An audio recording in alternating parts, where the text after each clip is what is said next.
The Utah Jazz back home tomorrow night to host the Minnesota Timberwolves, which means a bunch of former Jazz players are coming to town to kill Alexander Walker, Rudy Gobert, Mike Conley, and Joe Ingles.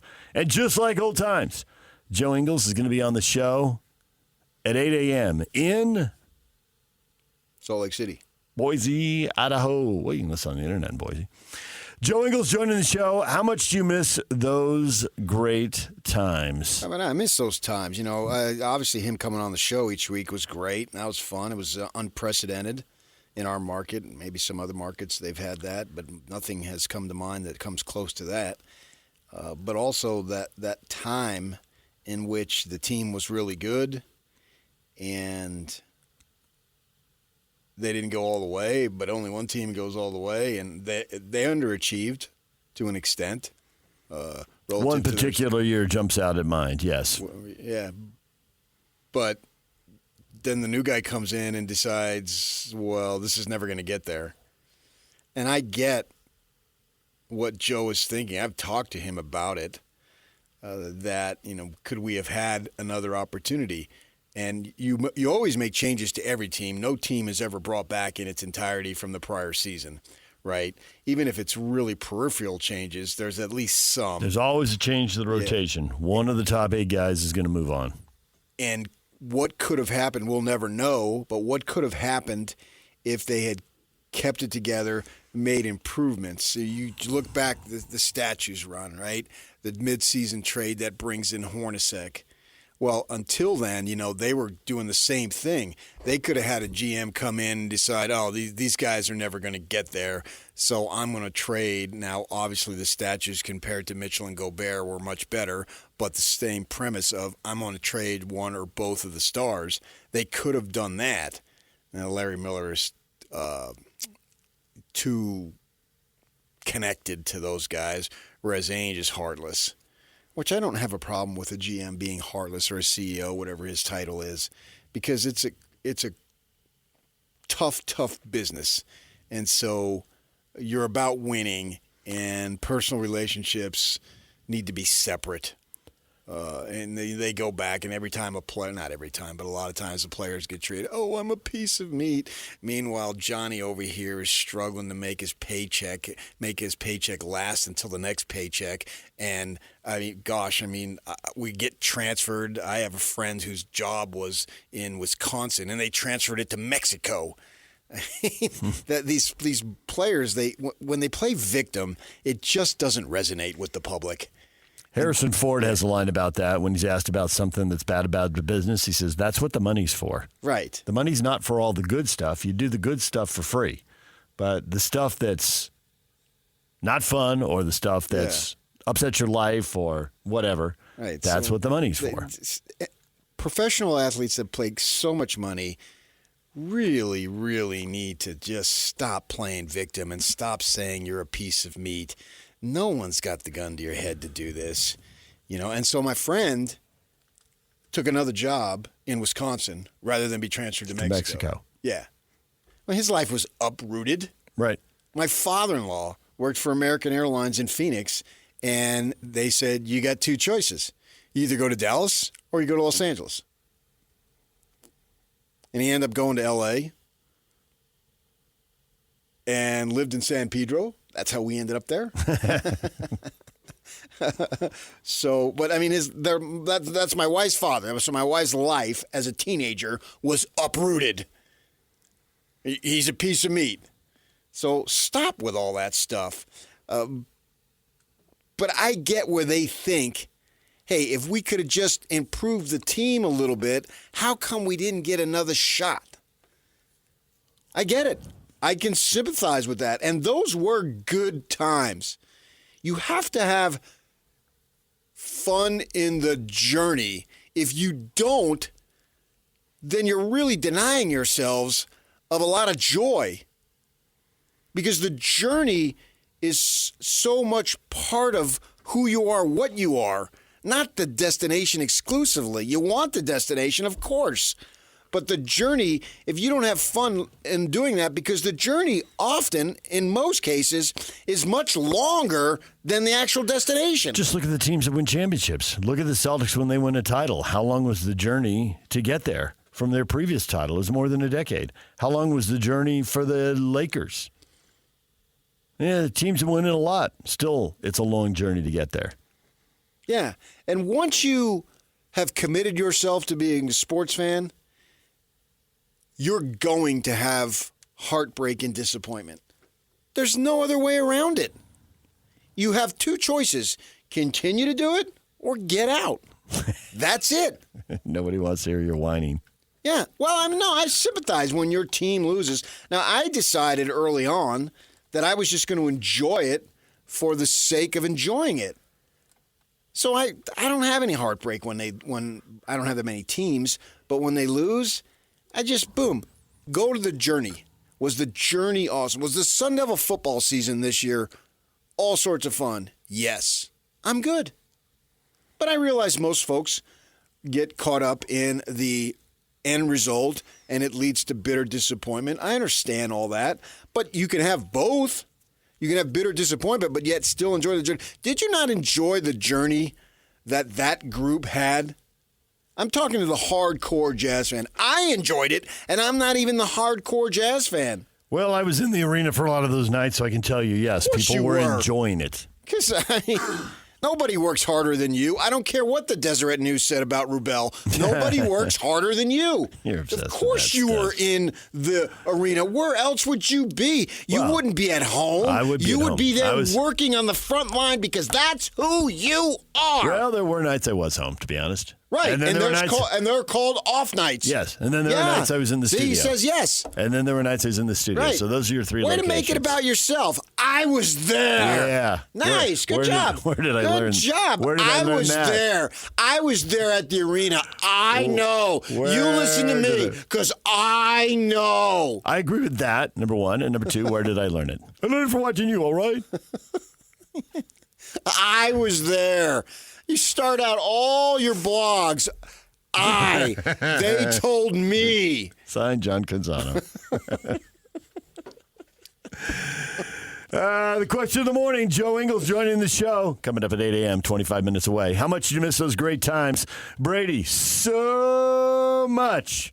That's the intentional misspelling. We have plenty of misspellings, but he just wanted to emphasize it. He treats the word so like the word very. So much. He gave it 6 O's. Well, I don't know that that's an intentional misspelling. I think that's emphasis added. It's like an exclamation point. It's exactly what it is. Yes. Marcia says, I loved it when Joe Ingles was on. Well, Marcia, be here at 8 a.m. Marcia. Shiloh, I assume Yock will have the intro locked and loaded. I missed the Joe Ingles show. Locked and loaded, Yock? It's been sitting on my page for years. It's ready to go. It's ready to rock. You know, when Ready I at any posted moment. that question, I meant more than just his weekly appearance. I meant the error. We've got some reaction to that. Jeff, I wish he would come back and sign a lifetime deal. I'm still mad they traded him. They should retire his jersey. Laughing, crying emoji. Okay, a little overstatement at the end. But to your point, there's someone who enjoyed that era. I did. Now, I wasn't there. I don't work as hard as you. As you told me once, well, maybe you should go to the arena. Not that I ever forgot that. I don't work as hard as you. should. I don't go to the arena. I Russell. just sit at home. Russell, I paid zero attention to the Jazz since they got rid of Joe. Zero. Which John says, well, evidently you're paying some attention because you saw this news.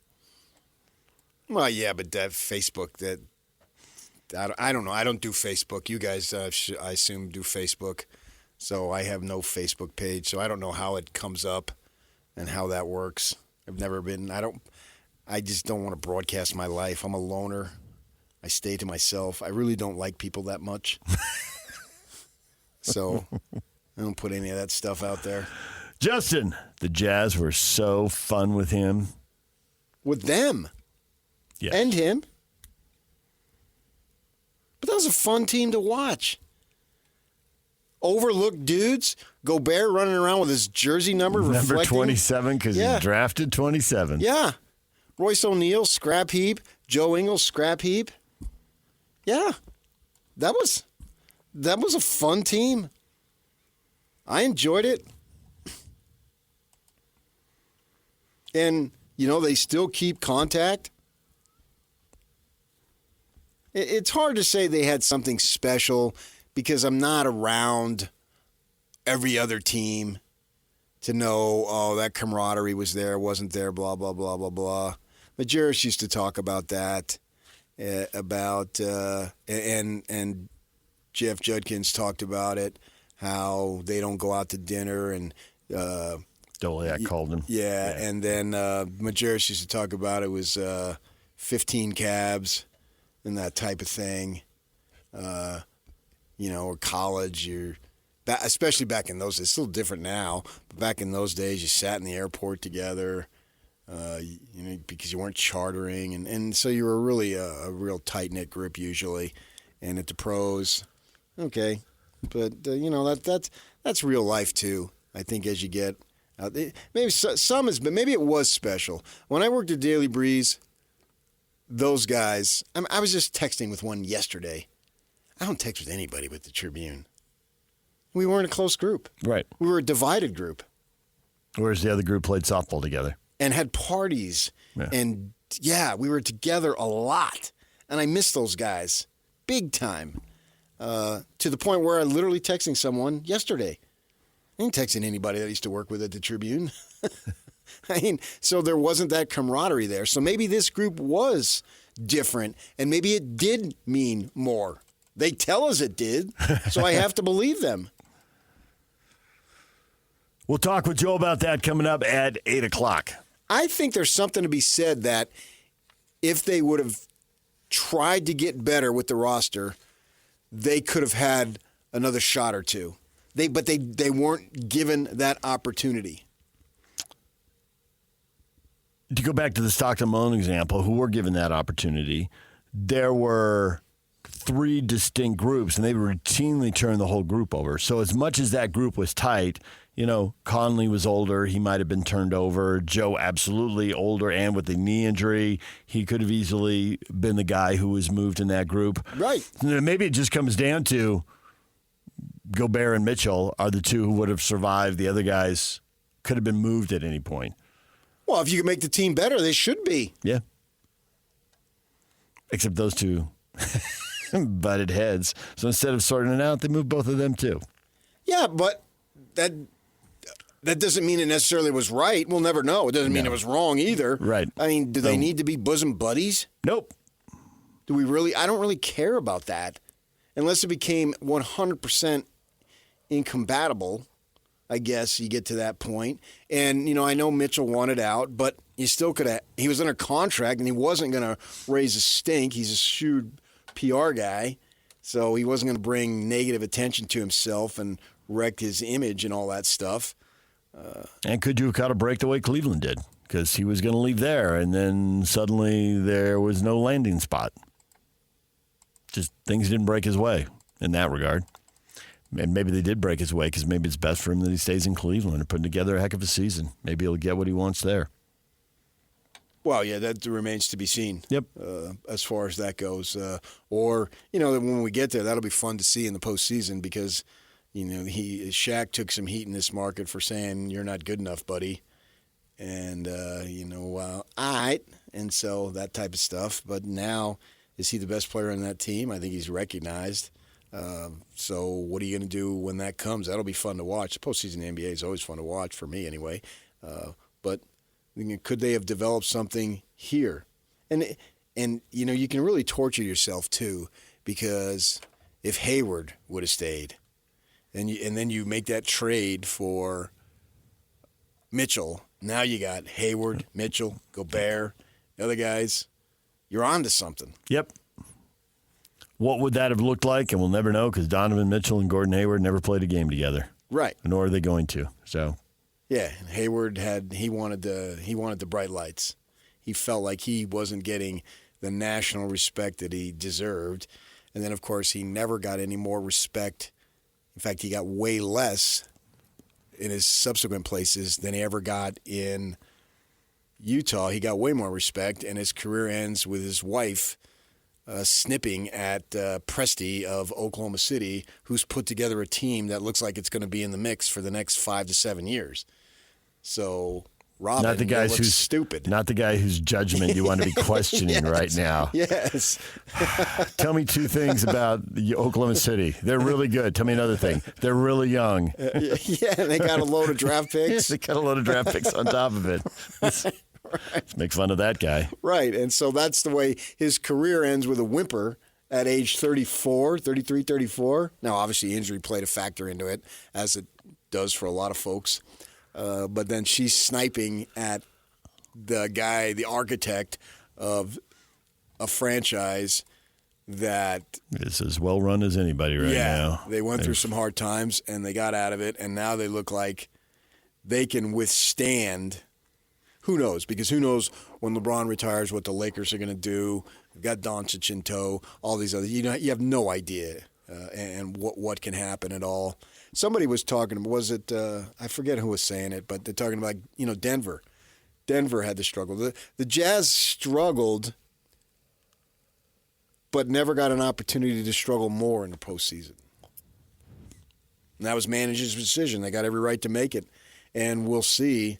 At this point, you basically got to go to the end of the decade before you can really make a conclusion. That's what it looks like. Yeah.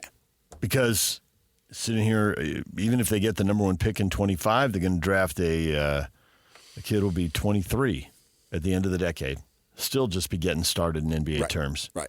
This is whoever gets the number one pick here is getting somebody who could dominate the 2030s. Yes. Yes, agreed. Very well said. That's true. Yeah. So more than likely that you'll get a pick next year too. And then we'll see what happens with Minnesota. Do they decide, hey man, this isn't going anywhere. We got guys. Gobert's getting older, what have you. Obviously, Anthony Edwards is just getting started, and he's a superstar. But maybe they decide, we got to trade him. A lot of talk in Phoenix. We got to trade Booker. I mean, it's basically guaranteed a lock. They're going to trade Durant. He doesn't fit with their timeline, and they need to rebuild. Well, do we need Booker? Can we not get stuff for him? And so where does he go? Does he stay in the West? He's still got a lot of good years. You never know what the competition is going to be like in 3 to 4 years, but it looks like Oklahoma City is going to be really good in 3 to 4 years, and then the Jazz will rise up, and maybe we can get to 2030, 31. It can be the Jazz and OKC battling it out in the West. Spurs ought to be pretty good by then, right? You would think. Projecting Wembayama and Castle and on down their Fox. roster. Yeah. You would think, yeah. For sure.